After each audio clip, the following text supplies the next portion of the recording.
Salut à tous, c'est Toto le Koala. Aujourd'hui on se retrouve pour la troisième partie de la vidéo sur le manual blending. Le manual blending, c'est la superposition de trois images. Dans notre cas ça va être trois images. Car souvent sur des photos, par exemple dans un coucher de soleil, vous avez des zones très sombres, des zones très claires. Si vous prenez une photo, vous allez avoir du problème parce que vous allez avoir des points blancs qui sont trop blancs, vous avez perdu de l'information, des points noirs qui sont trop noirs, vous avez perdu de l'information. Donc ce qu'on fait, c'est qu'on fait une photo sous-exposée où on assombrit un petit peu tout. Comme ça, vous avez encore de l'information dans les parties claires de votre photo. C'est ce qu'on a fait avec le ciel. Vous avez, je vais vous montrer maintenant, une photo qu'on a surexposée. Donc vous avez gardé de l'information dans votre bâtiment notamment, donc le premier pan qui était très sombre. Donc en surexposant, vous avez gardé l'information dans les parties sombres. Et donc là, dans notre exemple, j'avais fait aussi une version avec voilà des traits très foncés, très noirs, parce que je voulais faire montrer ici l'influence que ça avait de mettre ici la tour Eiffel en noir plus détaché, plus foncé que le reste. Donc ici, c'est mon image surexposée. Donc ici, j'ai l'information qui m'intéresse dans le premier plan. Ici, j'ai l'image sous-exposée. Donc j'ai ici ce qui m'arrange dans le ciel. Et ici, j'ai ma tour Eiffel. Donc d'ici, on va prendre la tour Eiffel, d'ici, on va prendre l'avant-plan, et d'ici, on va prendre le fond. J'ai essayé de rester plus ou moins fidèle avec la réalité. Sachez que vous pouvez bien sûr jouer avec plus de saturation, moins de saturation, exactement comme vous voulez. Vous jouez avec les lumières. Vous pouvez ici rajouter dans le premier plan les fausses lumières. Si vous voulez faire ressortir un peu plus le grand opéra, le grand palais, pardon. Vous auriez pu ici souligner avec en mettant des fausses taches de couleur. Donc ici, je vous ai déjà montré dans un tutoriel comment peindre un petit peu les contours avec ici des lumières. Bref, on va passer tout de suite à ce qui vous intéresse. Et ce qui vous intéresse, c'est comment est-ce qu'on fait le manual blending. Alors ici, j'ai ma partie de ciel. Je vais ici prendre directement cette image-ci. Donc j'ai fait CTRL A pour tout sélectionner, pardon, CTRL C pour copier. Je vais me mettre ici sur le première image et je vais coller dessus, et Photoshop, vous voyez, me crée le calque 1 ici dessus, au-dessus de ce qui s'appelle l'arrière-plan, qui est en fait la photo de base. Donc évidemment ici je vais convertir en objet dynamique. J'ai envie que toutes les photos aient pixelisé le calque, j'ai envie que toutes les photos soient traitables de la même manière. Je prends de la même manière ici, troisième onglet, la photo avec la tour Eiffel très sombre. Je vais CTRL A pour tout sélectionner, CTRL C, je copie, je me mets sur la première page et je colle. Donc de cette image, je récupérerai la tour Eiffel. Donc si je la mets en haut, c'est elle qui apparaît en premier. Vous voyez le calque de dessus. Ici, vous avez les yeux sur le côté pour voir ou non le calque. Et donc, vous allez voir très rapidement ce qui se passe. Je vais mettre le ciel au-dessus, donc vous voyez c'est lui qui est prédominant.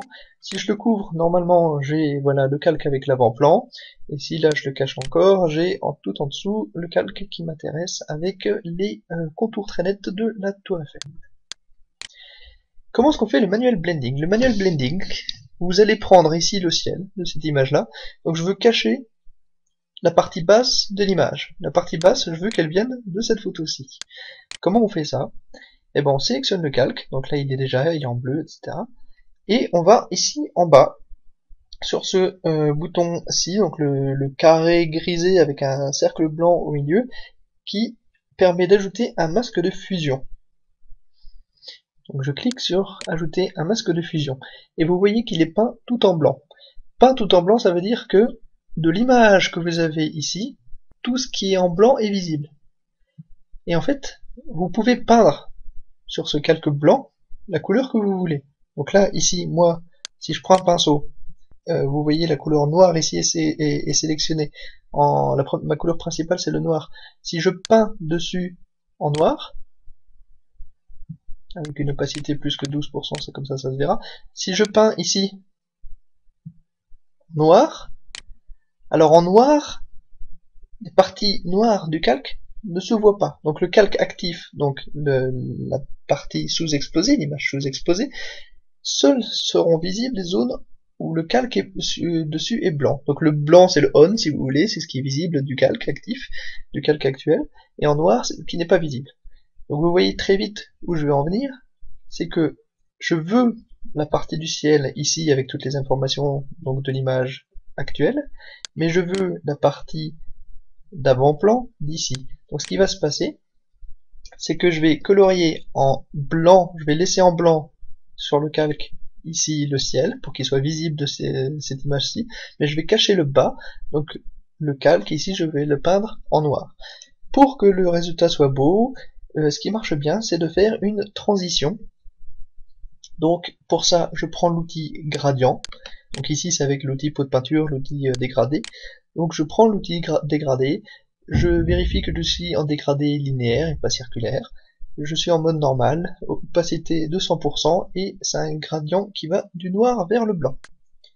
Et si je me mets normalement dans ce sens-là, il va me peindre exactement l'inverse de ce que je voulais, donc pardon, il faut que je parte du bas et que j'aille vers le haut, et normalement il va me peindre en bas en noir, c'est ce que je veux, et le haut en blanc. Donc là, si vous regardez, le calque, si je l'enlève, le ciel est beaucoup trop clair, je perds l'information dedans, il est saturé. Alors que si je reprends le ciel d'une image sous-exposée, alors il est beaucoup plus beau et le orange était vraiment aussi pur.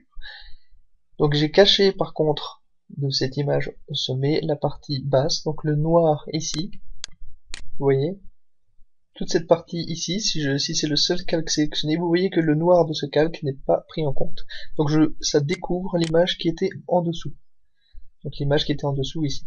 Donc vous voyez avec cet outil dégradé, c'est vraiment très linéaire, c'est assez discret. Donc ça permet de récupérer l'information comme ça. Donc vous jouez un petit peu jusqu'à trouver le réglage qui vous va. Donc moi là ça me va pas mal.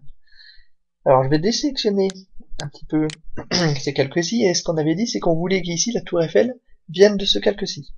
Donc comment on fait ça?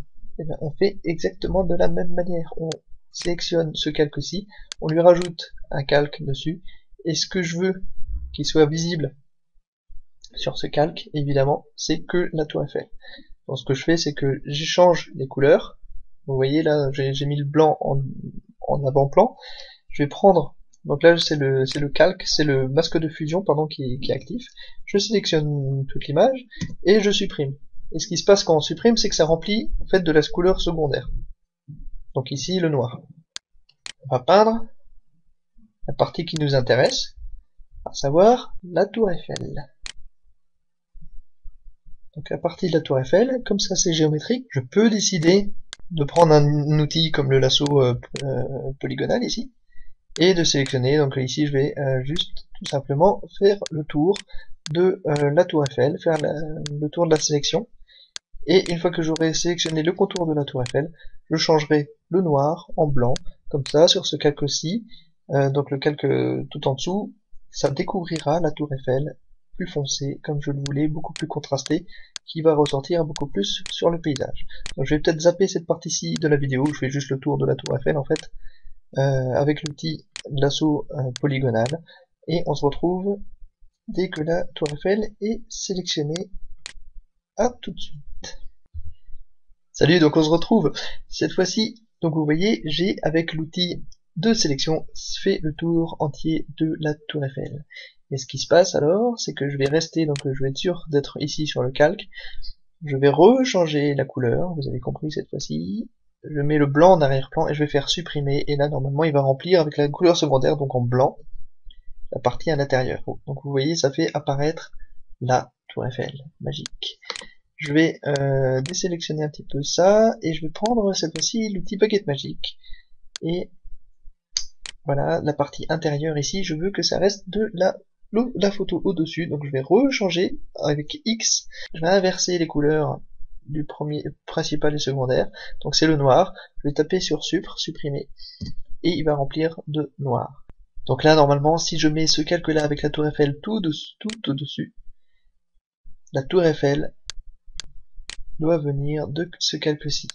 Donc, si je, évidemment, comme c'est pas la même exposition, si je mets l'image juste venant du premier calque, vous voyez qu'il y a la lumière qui vient à travers la tour Eiffel qui est pas vraiment jolie.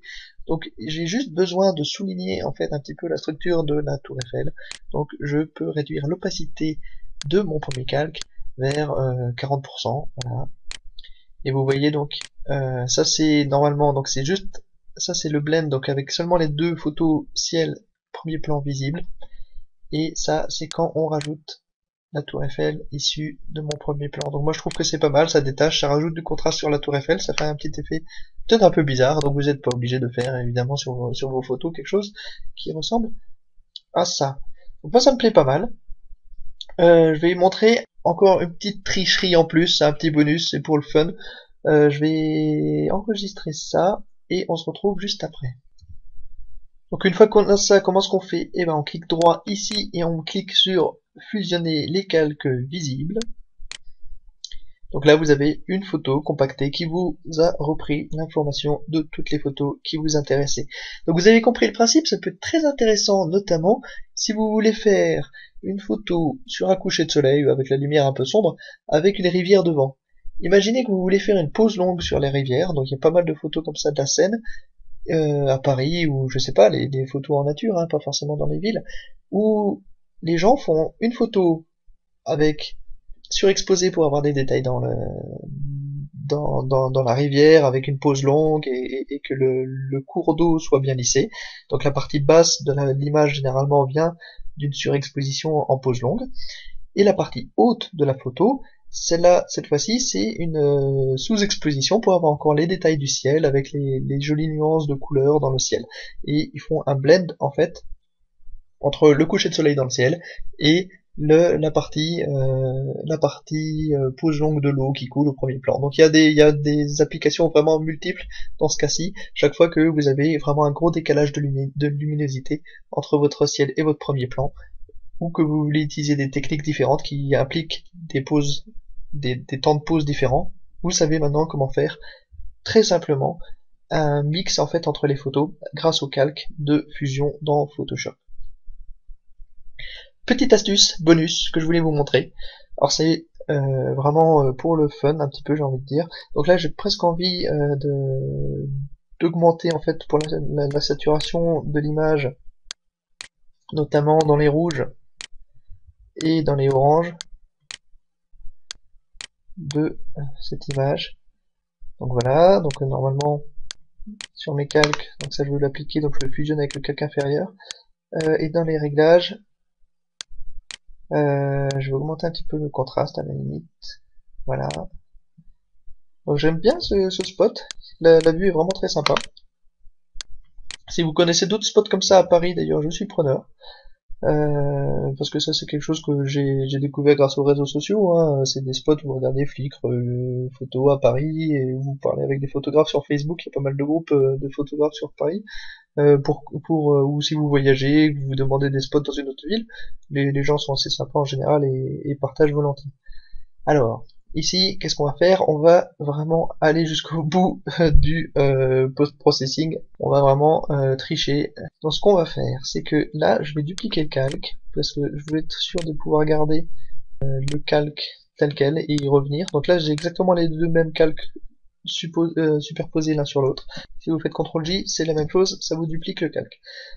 Donc, vous cliquez sur Filtre, Rendu, Halo, et là, vous voyez ce que je vais faire, c'est que je vais tricher et je vais vraiment... donc je vais prendre le type de halo, donc 105 mm.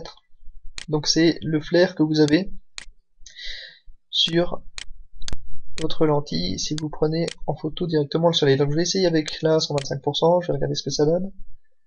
Non, c'est un peu trop fort, c'est pas exactement ce que je veux, donc je vais recommencer avec un peu moins fort. Donc rendu, halo, donc c'était bien, mais moins fort. C'était la bonne forme.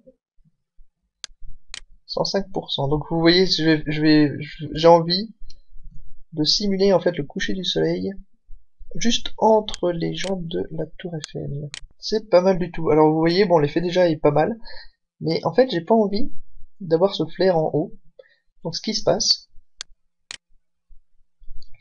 bah maintenant vous savez comment faire. Il vous suffit en fait de rajouter, pas sur celui-là du coup, sur le masque, un masque de fusion, et vous voulez donc que tout soit visible, donc tout est en blanc, sauf ici la partie en haut à droite. J'ai pas envie que ce flair là, ces gouttes, soient visibles. Donc je vais encore avec X changer les couleurs entre la primaire et la secondaire, et je vais tout simplement peindre en noir cette partie ici de la photo pour révéler en fait la photo qui se situe en dessous. Donc là je vais fusionner, je suis content de mes deux photos, je vais faire un réglage, j'ai dit que la luminosité, je voulais la diminuer sur les coins. Donc là en fait, en la diminuant comme ça, je l'ai diminué partout. Je veux que ce soit visible que sur les coins. Donc ce qui se passe, c'est que là je vais, vous voyez, c'est associé à chaque fois à un masque de fusion.